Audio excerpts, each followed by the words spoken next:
മലയാള ഭാഷയുടെയും സാഹിത്യത്തിൻ്റെയും ഒരു യുഗമാണ് എം ടിയുടെ ഈ വിടവാങ്ങലോടുകൂടി അവസാനിച്ചിരിക്കുന്നത്.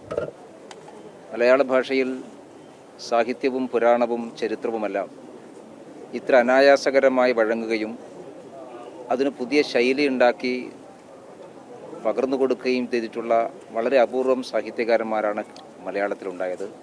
അതിൽ അഗ്രേസരനായി പരിഗണിക്കപ്പെടാവുന്ന വ്യക്തിയാണ് ശ്രീ എം ടി. മലയാളം ഉള്ളിടത്തോളം കാലം എം ടി എന്ന രണ്ടക്ഷരം ഈ ലോകം മുഴുവൻ അറിയപ്പെടും. അതിനുതകുന്ന ഒരുപാട് സാഹിത്യ സംഭാവനകൾ മലയാളിക്കും ലോകത്തിനും സമ്മാനിച്ചിട്ടാണ് അദ്ദേഹം കടന്നുപോയിട്ടുള്ളത്. ഭാഷയ്ക്കും സാഹിത്യത്തിനും മലയാള നാട്ടിനും വലിയ നഷ്ടമാണ് അദ്ദേഹത്തിൻ്റെ തിരോധാനത്തിലൂടെ ഉണ്ടായിട്ടുള്ളത്.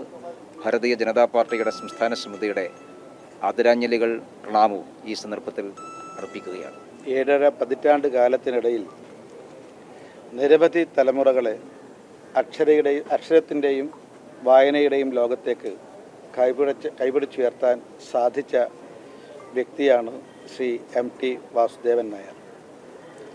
മാത്രമല്ല, മലയാളത്തിൻ്റെ മഹാസാഹിത്യകാരൻ, കലയുടെ കുലപതി എന്ന രീതിയിൽ വിശേഷിപ്പിക്കാവുന്ന വ്യക്തിത്വമാണ് ശ്രീ എം ടി വാസുദേവൻ നായർ.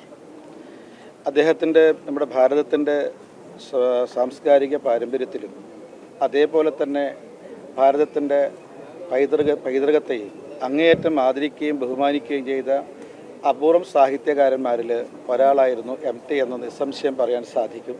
നമ്മുടെ തുഞ്ചൻപറമ്പിൽ അക്ഷരപൂജ എന്നുള്ള ഒരു പുതിയ പൂജയ്ക്ക് രൂപം നൽകുകയും അത് മലയാളിക്ക് ലോകത്തിന് മുന്നിൽ അവതരിപ്പിക്കാൻ സാധിക്കുന്ന രീതിയിൽ ഉയർത്തിക്കൊണ്ടുവരികയും ചെയ്തു എന്നുള്ളത് എം ടിയുടെ ഒരു സവിശേഷതയാണ്, പ്രത്യേകതയാണ്. മലയാള സാഹിത്യത്തിൽ പറയുന്നത് പോലെ ഒരാലങ്കാരികമായ ശൈലി സാധാരണ ഉപയോഗിക്കാറുണ്ട്.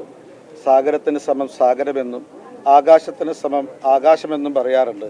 ആകാശത്തിന് സമം ആകാശമാണെങ്കിൽ സാഗരത്തിന് സമം സാഗരം മാത്രമാണെങ്കിൽ എം ടിക്ക് സമം എം ടി മാത്രമായിരിക്കും എന്ന കാര്യം സംശയമില്ല.